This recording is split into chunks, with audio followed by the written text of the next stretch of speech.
Hello student, welcome again UPSC NCERT and static portion.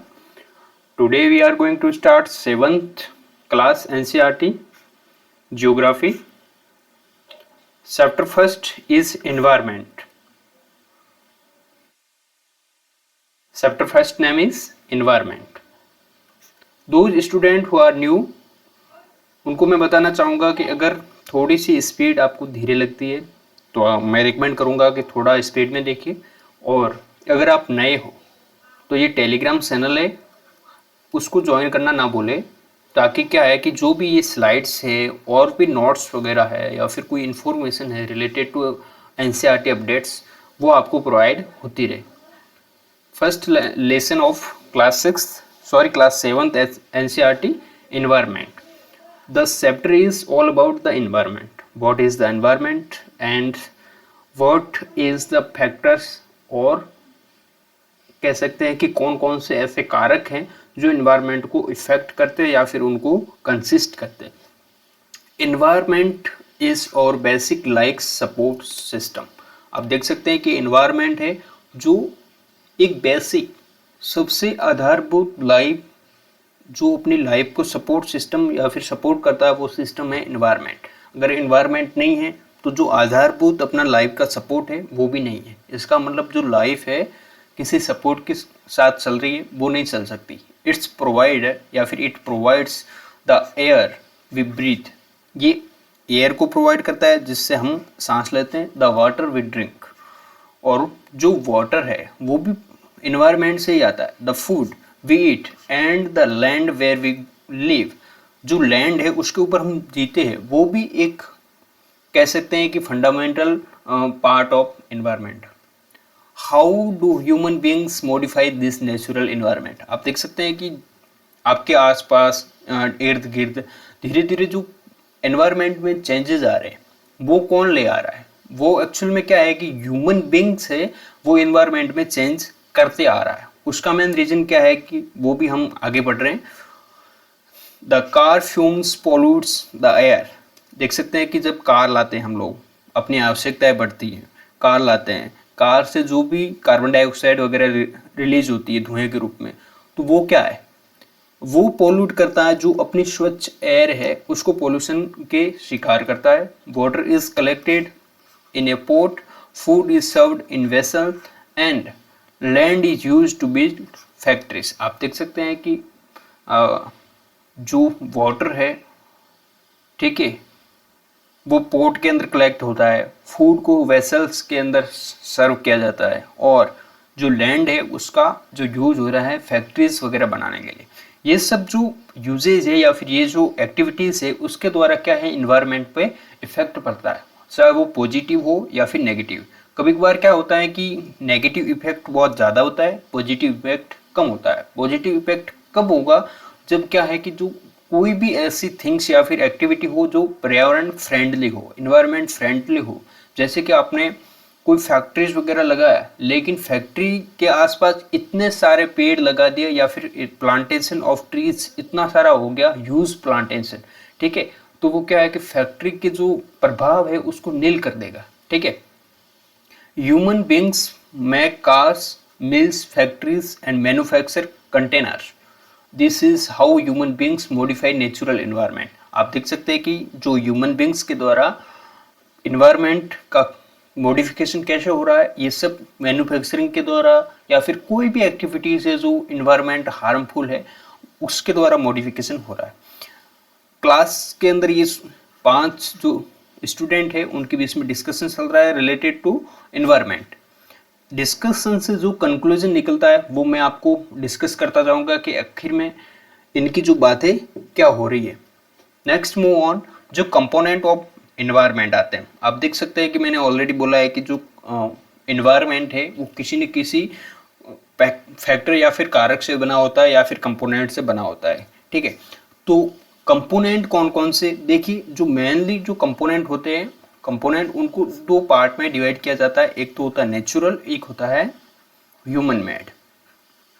आपके आसपास आप देखिए जहां भी आप बैठे, ठीक है, रूम को छोड़ के, ठीक है, अगर आप रूम से बाहर निकलेंगे तो आपको दिखेगा कि जो कंस्ट्रक्शन अपने हाउस या फिर आपके हॉस्टल या फिर आपके किसी पीजी वगैरह उनका है तो वो कंस्ट्रक्शन ह्यूमन मेड है।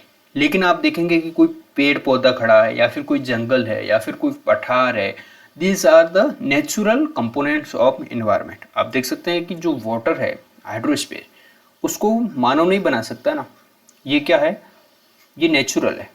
जो एयर है, ठीक है, उसको एटमॉस्फेयर जो प्रोवाइड करती है अपन को, ठीक है, वो नेचुरल है। लैंड है, ये ह्यूमन बींग्स नहीं बना सकता है ना, तो ये क्या है, नेचुरल है, ठीक है। लिविंग थिंग्स, बायोस्फीयर, ये भी क्या है, नेचुरल। अब ह्यूमन मेड क्या है, देखिए बिल्डिंग्स है, पार्क्स है, ब्रिज है, रोड्स है, ठीक है, मॉन्यूमेंट्स है और इंडस्ट्रीज है। These are some human made components. अब देखते हैं कि ह्यूमन पे चलते हैं, जो एक क्या है, ह्यूमन क्या है, ह्यूमन मेड कंपोनेंट को बनाने में काफ़ी ज़्यादा जो कह सकते हैं कि प्रमुख भागीदार है। इंडिविजुअल हो सकता है, फैमिली हो सकती है, कम्युनिटी हो सकती है, रिलीजन हो सकता है और एजुकेशनल सोसाइटी हो सकती है, इकोनॉमिकल कोई एक्टिविटीज या फिर कोई ग्रुप हो सकता है और पॉलिटिकल सिचुएशन भी हो सकती है। कि जो ह्यूमन को मोटा मोटा इस प्रकार से आप डिवाइड कर सकते हैं कि जैसे कि किसी इंडिविजुअल ने ये कंस्ट्रक्शन किया या फिर पॉलिटिकल सिचुएशन के द्वारा कंस्ट्रक्शन हुआ। जैसे कि अपने जो पार्लियामेंट का अभी नया उद्घाटन हुआ है तो उसका उद्घाटन पॉलिटिकल सिचुएशन के द्वारा हुआ है, ठीक है, किसी इंडिविजुअल के द्वारा तो हुआ नहीं है। अब फैमिली मिलके क्या बनाती है, या फिर अपने फैमिली के आगे कोई गार्डन वगैरह है, सॉरी जो हाउस अपने होम के आगे, ठीक है, तो वो फैमिली सब मिलकर वो काम करते हैं। कम्युनिटी मतलब सोसाइटी के अंदर अपनी कोई सोसाइटी है उसके हम जाएंगे, उसके अंदर कोई कंट्रीब्यूशन करेंगे, तो ये सब होता है कम्युनिटी के द्वारा। नेक्स्ट जो कंपोनेंट है उनको जो बिग कह सकते हैं कि दो प्रकार से डिवाइड किया जैसा है, बायोटिक कंपोनेंट और एबायोटिक, ठीक है। जो इन्वायरमेंट के कंपोनेंट होते हैं, ठीक है, ये तो एक्चुअल में क्या है कि इनके कंपोनेंट ये अलग अलग प्रकार के हैं, ठीक है, कि भाई ह्यूमन के हैं, नेचुरल के भी होते हैं, लेकिन एक्चुअल में कंपोनेंट जो डिवाइड होता है बायोटिक या फिर कह सकते हैं लिविंग बींग्स है या फिर नहीं है। Biotic the world of living organism, आप देख सकते हैं। Abiotic the world of non living elements. Abiotic और बायोटिक आप देख सकते हैं कि एबायोटिक और नॉन बायोटिक या फिर एबायोटिक और बायोटिक, इसके अंदर हम आगे पढ़ेंगे, काफ़ी इंपॉर्टेंट है। Just a second, yes. आप देखेंगे कि किसी इन्वायरमेंट या फिर इकोसिस्टम में आप चले जाइए या फिर किसी भी जगह आप खड़े, वहाँ आपको एक पेड़ दिखेगा, ठीक है। प्लांट और एनिमल ये तो क्या होते हैं, बायोटिक। और जो लैंड है, एयर है, ठीक है, और क्या है, और देख सकते हैं आप वाटर है, दीज आर एबायोटिक, मतलब ये लिविंग बींग्स नहीं है, ठीक है। जो लिविंग बींग्स है प्लांट और एनिमल्स है और अदर्स जैसे कि अन एबायोटिक जो लिविंग बींग्स के अंदर नहीं आते। Next move on from the above conversation, जो 5 स्टूडेंट मैंने बताए थे वो कन्वर्जेशन कर रहे थे अपने आसपास अपने बीच में, उनका जो कंक्लूजन क्या लिखा है, conversation you understand that the place, people, things and nature that surround any living organism is called environment। आप देख सकते हैं कि कोई लिविंग ऑर्गेनिज्म है, एज्यूम दैट एंट, एक एंट है, वो क्या है, लिविंग ऑर्गेनिज्म है। उसको कौन कौन से सराउंड करते हैं, पीपल है, थिंग्स है, ठीक है, प्लेस है और कह सकते हैं नेचर है। दीज आर सम एलिमेंट्स है जो क्या है,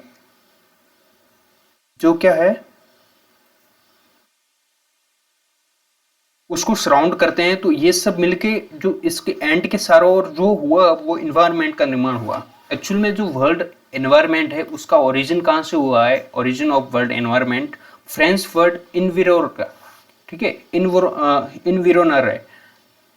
इसको कैसे पढ़ेंगे, मीनिंग होता है नेबरहुड।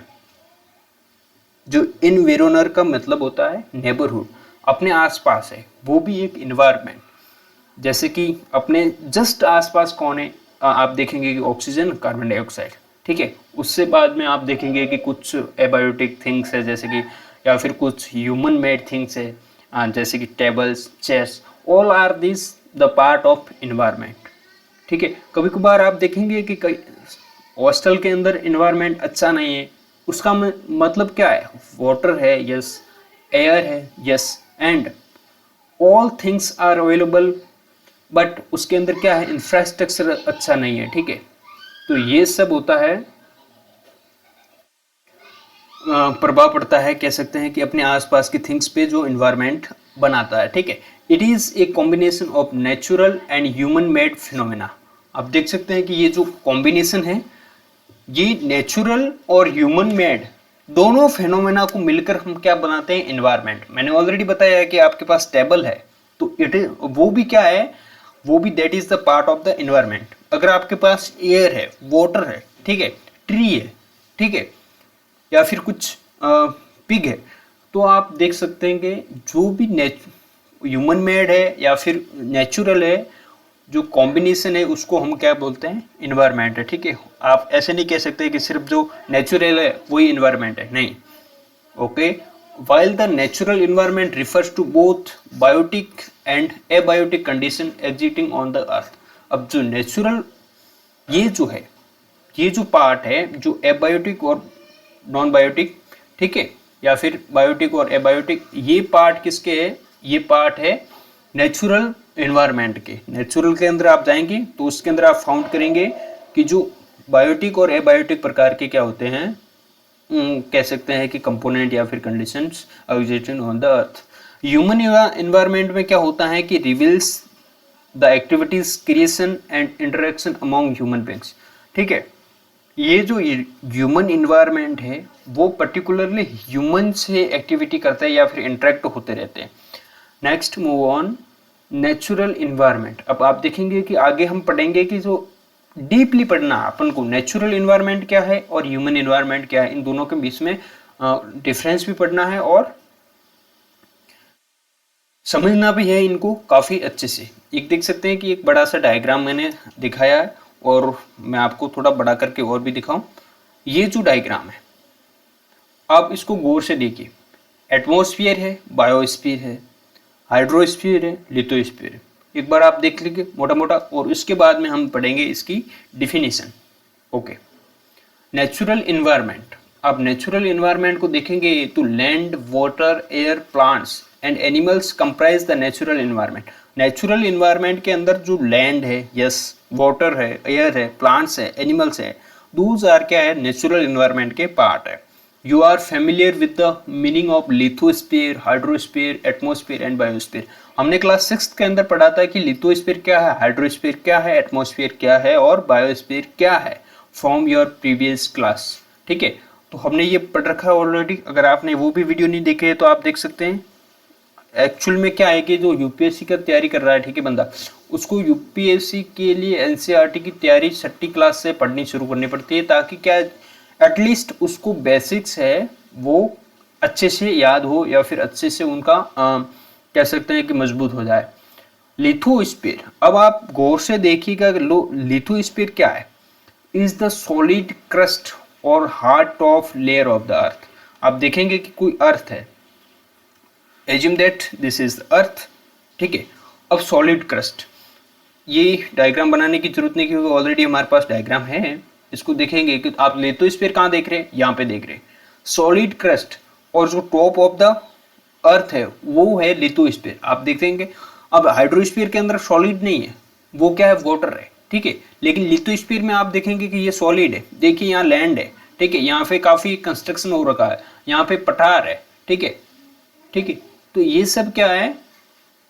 ये सब क्या है? लिथोस्फीयर के पार्ट है, ठीक है। It is made up of rocks and minerals and covered by the thin layer of soil. आप देख सकते हैं it is an irregular surface with various landforms such as mountain हो सकते हैं, प्लेट्स या फिर प्लेटोज हो सकते हैं, प्लेन हो सकते हैं और वैलीज हो सकती, घाटियां हो सकती। देखिए जो लिथोस्फीयर है, आपको मोटा मोटा अगर आपको अर्थ सरफेस है उसको बोलते हैं हम लिथोस्फीयर। लिथोस्फीयर हो सकता है कि वो मैदान हो या फिर पठार हो, पर्वत हो, ठीक है, या फिर क्या है? घाटियां भी हो। वो क्या है? All the these are all part of the lithosphere. Next move on landforms are found over the continent and also on the ocean. आप देख सकते हैं कि कभी कभार ओशन के अंदर क्या है लैंडफॉर्म बन जाते हैं, ठीक है, ज्वालामुखी फटने के कारण। तो वो क्या है, वो भी लिथोस्फीयर का ही पार्ट होगा, क्योंकि वो हाइड्रोस्फीयर नहीं रह जाता है। हाइड्रोस्फीयर मतलब जहाँ वाटर है वो हाइड्रोस्फीयर है, जहाँ वाटर नहीं है वो हाइड्रोस्फीयर से बाहर आके वो लिथोस्फीयर का पार्ट बन जाता है, क्योंकि वो हार्ड सरफेस कंटेन करता है। Lithosphere is the domain that provide us forest, grassland for grazing, land for agriculture and human settlement. It also a source of mineral wealth. आप देख सकते हैं कि लिथोस्फीयर से ही हमें क्या मिलता है, फॉरेस्ट मिलता है, क्योंकि लिथोस्फीयर होगा तो उसके ऊपर क्या होगी, सॉइल होगी, सॉइल के अंदर क्या होगी, फॉरेस्ट भी ग्रो करेंगे, ग्रासलैंड हो गई, और जो क्या है लैंड्स फॉर एग्रीकल्चर के लिए हमें लैंड्स भी लिथोस्फीयर से मिलती है। और जो ह्यूमन सेटलमेंट, जैसे अपने को कॉलोनी में कॉलोनी बनानी है, ठीक है, अच्छी कॉलोनी बनानी, तो आप क्या हाइड्रोस्फीयर पे तो बना नहीं सकते, ठीक है, एटमॉस्फेयर में नहीं बना सकते आप ऊपर आसमान में, ठीक है, तो आप कहाँ बनानी पड़ेगी, लिथोस्फीयर में। और भी कुछ पढ़ते हैं, the domain of water is referred to as hydrosphere. जहां वाटर दिखता है उसको आप बोलेंगे, वाटर वाले को क्या बोलेंगे आप, हाइड्रोस्फीयर, ठीक है। It comprise the sources of water and different types of water bodies like rivers, lakes, seas, ocean etcetera, ठीक है। जो वाटर के अंदर आप देखेंगे कि रिवर्स है, लेक्स है, इवन पॉन्ड्स भी क्या है, हाइड्रोस्फीयर के पार्ट है। जहां आपको वाटर दिखा, these are the part of hydrosphere. Next move on, it is essential for all living organism. आप देख सकते हैं कि एसेंशियल क्यों है, हो सकता है कि जो वाटर के अंदर कुछ प्राणी वगैरह रहते हैं वो तो है ही, लेकिन उनके लिए तो इम्पोर्टेंट है ही, लेकिन क्या है, यस, जो वाटर क्या करता है अपन को, वाटर क्या करता है ऑल लिविंग बीइंग्स के लिए क्यों इम्पोर्टेंट है वाटर, इसलिए इम्पोर्टेंट है क्योंकि जो लिविंग बींग्स का 75%, इवन 70 to 75% जो बॉडी होती है उसके अंदर क्या होता है, वाटर, ठीक है, इसीलिए वो हाइड्रोस्फीयर इसलिए इम्पोर्टेंट बन जाता है। अब नेक्स्ट मूव ऑन, एटमॉस्फेयर क्या है, it is the thin layer of air. जो वायु की जो थिन लेयर, पतली सी लेयर है, वो सराउंडेड है किसके और, चारों ओर, अर्थ के चारों ओर। जैसे कि मान लीजिए ये अर्थ है तो इसके चारों ओर एक थिन लेयर है, इतनी सी मोटी लेयर है, यहाँ पे क्या है, सारी की सारी गैसेस है, एयर है, ठीक है, उसको बोलता है हमें एटमॉस्फेयर। तो देखो एटमॉस्फेयर और इन्वायरमेंट में काफ़ी डिफरेंट है। आप देख सकते हैं, the gravitational force of the earth holds the atmosphere around it. आप देख सकते हैं कि जो ग्रेविटेशनल फोर्स है अर्थ का, अर्थ के मध्य में क्या है, फिर अर्थ जो है, कोई भी पिंड है, आप कोई भी पिंड मान लीजिए जो अपने ब्रह्मांड में अवस्थित है, वो क्या ग्रेविटेशनल फोर्स लगाता है, ग्रेविटेशनल फोर्स से ही क्या जो एटमॉस्फेयर इसके आसपास है वो बना रहता है, ठीक है। The gravitational force of the earth holds the atmosphere around it. अगर ग्रेविटेशनल फोर्स नहीं होता तो मे भी इसकी जो लिमिट है एक्सपांड कर जाती, या फिर ये जो जो घनत्व हमें को डेंसिटी देखने को मिलती है ये नहीं मिलती, ठीक है। It protects us from the harmful rays and scorching heat of the sun. आप देख सकते हैं कि जो इन्वायरमेंट के साथ और एटमॉस्फेयर क्या करता है, आप अगर एटमॉस्फेयर के बारे में पढ़े हुए हो तो आपको लेयर ट्रोपोस्फेयर, स्ट्रेटोस्फेयर, ठीक है, ओजोन लेयर स्ट्रेटोस्फेयर के अंदर पाई जाती है। ओजोन लेयर हमें यूवी रेज से प्रोटेक्ट करती है, ठीक है। तो इस प्रकार से जो एटमॉस्फेयर है वो इन हार्मफुल लेयर रेज से प्रोटेक्ट करता है, हमें प्रोवाइड करता है एयर वगैरह, ठीक है, और सूर्य से आने वाली गर्मी से भी हमें प्रोटेक्ट मिलता है, ठीक है। अब next move on, it consist of A number of gases, dust, water vapour. इसके अंदर क्या है, गैसेस काफ़ी अवेलेबल है, डस्ट है और वाटर वेपर भी है। The changes in the atmosphere produce changes in the weather and the climate. आप देख सकते हैं कि एटमॉस्फेयर के अंदर चेंज होगा, या फिर एक्सेस मात्रा में आपने कार्बन डाइऑक्साइड प्रोड्यूस कर ली, हो सकता है कि वो वेदर को प्रभाव करे, क्लाइमेट चेंज ले आए, जिसके कारण हमें क्या है UNFCCC जैसे संगठन बनाने पड़ते हैं, और उसके बाद हमें क्या करना पड़ता है, एजेंडा 2070 या फिर एजेंडा 2050, एजेंडा 2030, इस प्रकार से गोल डिटरमाइन करने पड़ते हैं ताकि क्या है क्लाइमेट चेंज को रोका जाए, ग्लोबल वार्मिंग को उसके ऊपर स्थिरता लाई जाए। Plants and animals kingdom together make biosphere और लिविंग वर्ल्ड। आप देखेंगे कि इस डायग्राम के अंदर, डायग्राम को अगर गौर से देखेंगे तो 4 प्रकार के वर्ड है। हाइड्रोस्फीयर आपको समझ में आया होगा, जहां पानी वहां हाइड्रोस्फीयर। लिथोस्फीयर जहां सरफेस, हार्ड सरफेस, वो होती है लिथोस्फीयर। ठीक है। एटमॉस्फेयर जहां क्या है एयर, वहां है एटमॉस्फेयर। और बायोस्फीयर जहां क्या है, ये जो मिलन होता है किसका, ये एटमॉस्फेयर, हाइड्रोस्फीयर, लिथोस्फीयर, इन सब का मिलन। और उसी के साथ में जब कुछ लिविंग बींग्स होते हैं, जैसे कि कोई डक है या फिर कोई ह्यूमन बींग्स है, प्लांट्स है, ठीक है, इन सबको मिला के ये क्या बनता है, बायोस्फीयर। तो बायोस्फीयर एक शॉर्ट फेनोमेना है। अगर आप देखेंगे कि मंगल ग्रह वगैरह पे, वहां पे बायोस्फीयर नहीं है। ठीक है। Next move on, what is ecosystem, ये लाइन रहेगी अपनी। It is a narrow zone of the earth where land, water and air interact with each other. आप देख सकते हैं कि जो बायोस्फीयर है वहां पर लैंड भी मिलेगी, ठीक है, और एयर भी होगी, और ठीक है, और क्या क्या होता है देख सकते हैं, water. Next move on, what is ecosystem? All plants, animals and human beings depends on their immediate surroundings. Often they are also interdependent on each other. These relation between the living organism, देख सकते हैं कि आप अगर environment के अंदर हैं, yes, किसी भी आप जैसे कि डियर का उदाहरण दीजिए, डियर मतलब हिरण। हिरण को आप देखेंगे तो वो क्या करता है, वाटर का यूज करता है। ओके, ठीक है, वो खुद क्या है, वो खुद एक एनिमल है, ठीक है, और वो क्या करता है, वाटर का यूज करता है। वो क्या करता है, ग्रास का भी यूज करता है, ठीक है, और वो क्या करता है, लैंड का यूज करता है। आप देखेंगे कि जो डियर की एक्टिविटी है वो एनिमल होते हुए क्या क्या करता है, वाटर से इंटर एक्टिविटी करता है, ठीक है, इंटरेक्शन करता है, ग्रास से भी जो इंटरेक्शन होता है, ठीक है, और लैंड से भी इंटरेक्शन करता है, मतलब उससे भी एक्टिविटी उसकी होती है। लेकिन आप देखेंगे कि डियर की जब एक और डियर, मान लीजिए एक और डियर है, ठीक है, उन दोनों के बीच में भी क्या होती है, एक्टिविटीज होती है, ठीक है। अब देख सकते हैं कि अब लॉयन को ले आओ बीच में, ठीक है, तो इन दोनों की एक्टिविटी लॉयन भी खत्म कर देगा। इसका मतलब ये नहीं है कि मतलब मैं कहता हूं कि इसको प्रोडक्ट बना के वो क्या है, कंज्यूम कर लेगा। तो ये सब एक्टिविटीज होती है, ये किसके अंदर आती है, ये इकोसिस्टम के अंदर आती हैं। आप देखेंगे कि इकोसिस्टम काफी इंपॉर्टेंट पार्ट है, ठीक है। This relation between the living organism, आप देख सकते हैं कि इसके अंदर डियर लिविंग है, वाटर अबायोटिक है, अलिविंग है, ठीक है, और ग्रास लिविंग है, और लैंड क्या है, लिविंग नहीं है, ठीक है। As well as the relation between the organism and their surroundings form an ecosystem, जो उसके आसपास है, ये सब मिलके क्या बोलते हैं, इकोसिस्टम का निर्माण करते हैं। अब आप देखेंगे कि इन्वायरमेंट और इकोसिस्टम में क्या डिफरेंट है। आई थिंक, आई होप आपको ये पता होगा, या फिर आपको मैंने ये पढ़ाया है तो आपको पता चल गया होगा कि इकोसिस्टम या फिर इन्वायरमेंट आप देखेंगे तो सिर्फ इसके अंदर क्या होता है, इसके अंदर सिर्फ सराउंडेड है, यस, ये सब होता है, इसके अंदर कोई नो एक्टिविटी,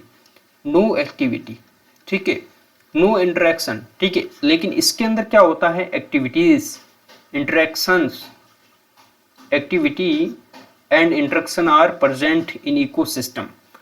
तो आप देख सकते हैं कि व्हेन, जब इन्वायरमेंट के अंदर कुछ एक्टिविटीज होती हैं, लिविंग बींग्स और एबायोटिक्स कंपोनेंट्स, और उसके आसपास सराउंडेड है, ठीक है, सराउंडेड क्या होगा, इन्वायरमेंट। जब इनके बीच में एक्टिविटीज होती है तो उसको बोल देंगे इकोसिस्टम। आई होप आपको ये समझ में आ गया होगा, ठीक है।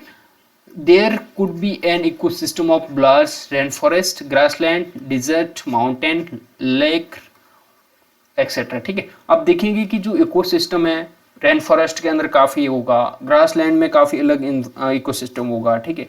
रेन फॉरेस्ट में अलग होने का मतलब क्या है, रेन फॉरेस्ट में काफी बड़े बड़े पेड़ होंगे, ठीक है, काफी ज्यादा प्रजातियां वगैरह पाई जाएगी। ग्रासलैंड में क्या है, आपकी जिस एरिया की ग्रासलैंड, उस एरिया के अंदर जो पशु वगैरह रहते हैं, ज्यादातर जो दुधारू पशु होते हैं वो पाए जाएंगे, ठीक है। डेजर्ट, डेजर्ट के अंदर एक अलग से इकोसिस्टम बनेगा, ठीक है, उसके अंदर जो वाटर को ज़्यादा कंज्यूम नहीं करने वाले पौधे पाए जाएंगे। माउंटेन के अंदर भी और भी अलग प्रकार की जो वनस्पति पाई जाती है, अलग प्रकार के, जैसे कि स्नो लेपर्ड टाइप के कुछ पक्षी वगैरह या फिर पशु वगैरह पाए जाते हैं, डियर वगैरह, ठीक है। लेक है, लेक के अंदर अलग इकोसिस्टम, रिवर के अंदर अलग इकोसिस्टम, ओशियन के अंदर देखिए आप समुद्र में जाएंगे तो काफ़ी अलग इकोसिस्टम।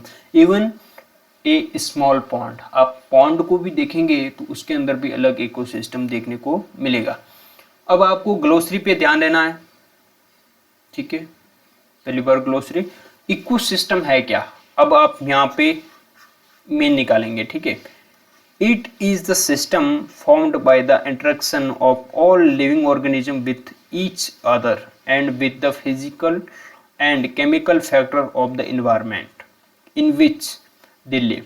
आप देख सकते हैं कि जो लिविंग ऑर्गेनिज्म है उनके मध्य की, अमोंग दोज एक्टिविटीज, ठीक है, द एक्टिविटीज अमोंग दोज, ठीक है, उनके मध्य की एक्टिविटी तो है ही, लेकिन इन्वायरमेंट के जो कंपोनेंट है उनके साथ भी उनकी एक्टिविटी होती है। ये सब मिलके क्या बोलता है, क्या सिस्टम बनाते हैं, इकोसिस्टम बनाते हैं, ठीक है। All linked by transfer of energy and material, ये सब एक दूसरे से लिंक है। जैसे कि डियर ने कंज्यूम किया वाटर को, तो वाटर की एनर्जी डियर के अंदर चली गई, या फिर डियर ने कंज्यूम किया ग्रास को, तो ग्रास की जो एनर्जी थी वो डियर के अंदर चली गई। अब लॉयन आता है और उस डियर को ही कंज्यूम कर लेता है, तो सारी की सारी जो डियर ने एनर्जी कंज्यूम की थी वो लॉयन के अंदर चली जाती। तो ये सब क्या होता है, ट्रांसफर ऑफ एनर्जी होता है। अब आपके सामने एक क्वेश्चन है, उसको भी हम पढ़ते जाएंगे। जस्ट अ सेकेंड, यस, कोई डाउट हो तो पूछ लिया करो। Do you think the park in which Ravi and his friends played formed an ecosystem? देखिए, जो मैंने स्टूडेंट के नाम तो नहीं बताए थे, लेकिन स्टूडेंट का बताया था, उनके नाम एक रवि एंड उनके दोस्त थे, तो वो सब एक पार्क में खड़े थे। तो क्या वो पार्क भी एक प्रकार के इकोसिस्टम का निर्माण करता है? यस, कैसे?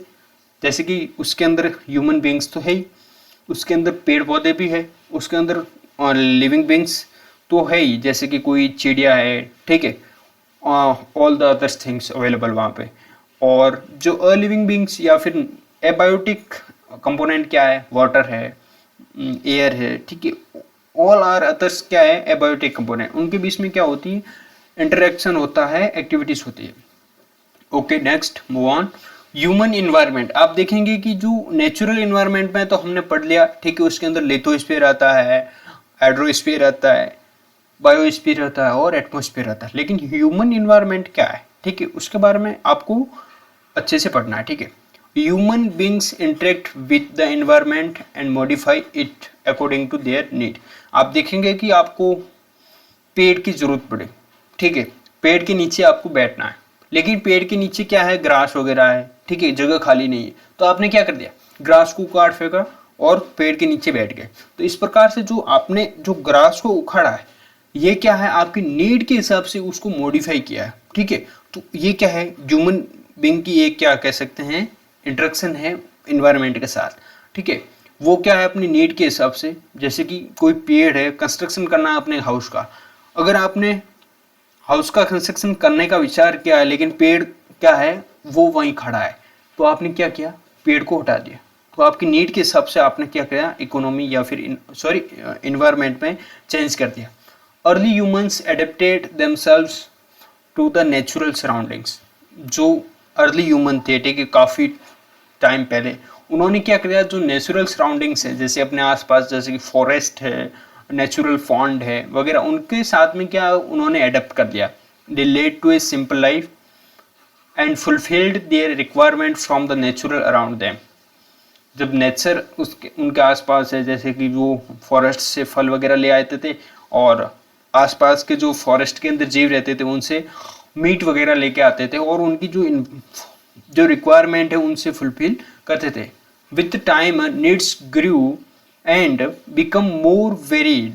Human learned new ways to use and change environment. आप देख सकते हैं कि जो इन्वायरमेंट का है धीरे धीरे कैसा उपयोग होता है, कैसे धीरे धीरे इनके अंदर चेंजेस आते रहते हैं और ह्यूमन इसके अंदर क्या चेंज ले आ रहा है।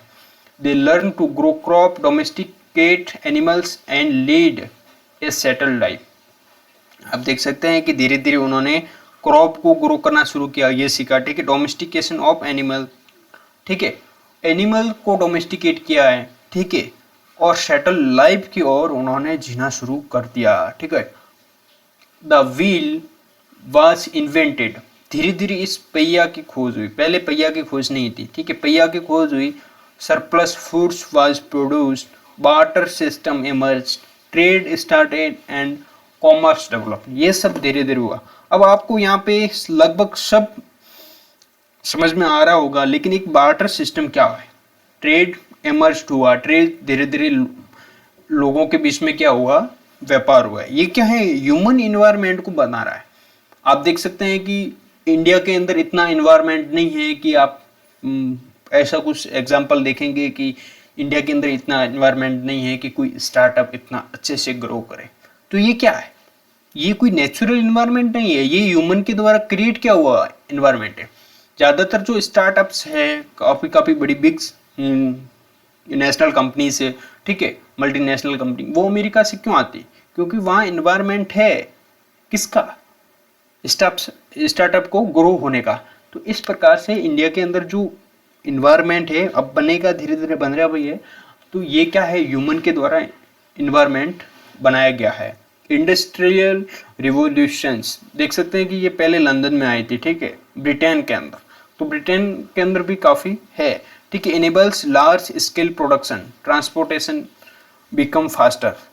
ये इंडस्ट्री रिवोल्यूशन कैसे आई, अब तो आईटी क्या इंडस्ट्री 4.0 आ गई, इंडस्ट्री नंबर 4.0। इसके अंदर क्या है, एआई, आर्टिफिशियल इंटेलिजेंस तक आ गई, ठीक है, एआई का कितना यूज हो रहा है, ठीक है। तो ये सब किसके द्वारा होता है, ये ह्यूमन बींग्स के द्वारा है। Information revolution made communication easier and speedy across the world. Have you ever thought why you love eating A juicy watermelon in summer and hot roasted peanuts in winter. ये आपको question पूछ रहा है कि क्या आप समर जो season होती है, ठीक है, उसके अंदर आप वाटरमेलन का एक स्पाइसी जूस क्यों पीना चाहेंगे, या फिर विंटर के अंदर रोस्टेड पीनट्स क्यों खाना चाहेंगे, ठीक है। A perfect balance is necessary between the natural and human environment. Humans must learn to live and use environment. देखिए ये सब हो रखा है, ठीक है, आपको आई होप समझ में आया। एक बार्टर सिस्टम काफी इंपॉर्टेंट है। बार्टर सिस्टम के क्या अंदर क्या होता है, ठीक है, देखिए, it is a trade in which goods are exchanged without use of money. देखिए आप मेरे पास आए किसी पेन को लेके, ठीक है, इतनी महंगी पेन लेके आए, आई थिंक उसकी वैल्यू 50 रुपये मान लो, ठीक है, और मुझे क्या करना, उस पेन की रिक्वायरमेंट होगी, मेरे पास एक एक्स्ट्रा कॉपी पड़ी थी और अब कॉपी थी, ठीक है, मैंने क्या बोला, यस ये कॉपी आप ले लो और पेन मुझे दे दो। तो ये क्या, exchange of goods. Barter system के अंदर क्या है, exchange of goods, exchange of good, exchange of goods, ठीक है, उसके अंदर कोई मनी वगैरह का नहीं होता था यूज, तो उसको बोलते थे हम बार्टर सिस्टम। ये काफ़ी पहले ज़माने में यूज़ होता है, अभी भी ट्राइबल्स एरिया है उसके अंदर आप जाएंगे तो ये सिस्टम यूज़ होता है। ये ग्लोसरी है, सॉरी क्वेश्चंस वगैरह एक्सरसाइज है, अगर आपको ये सॉल्व करना है, कोई डाउट हो तो नेक्स्ट सेशन में पूछिए। Thank you for being with us and I recommend you to please join us और टेलीग्राम चैनल। एंड अगर आपको ये इनिशिएटिव पसंद आया हो तो आपको दबाना थम्स अप करना है, ठीक है, और आपको दूसरे लोगों के साथ शेयर करना है, ठीक है, और क्या कर सकते हैं, एक अच्छा सा comment. Yes, okay, thank you.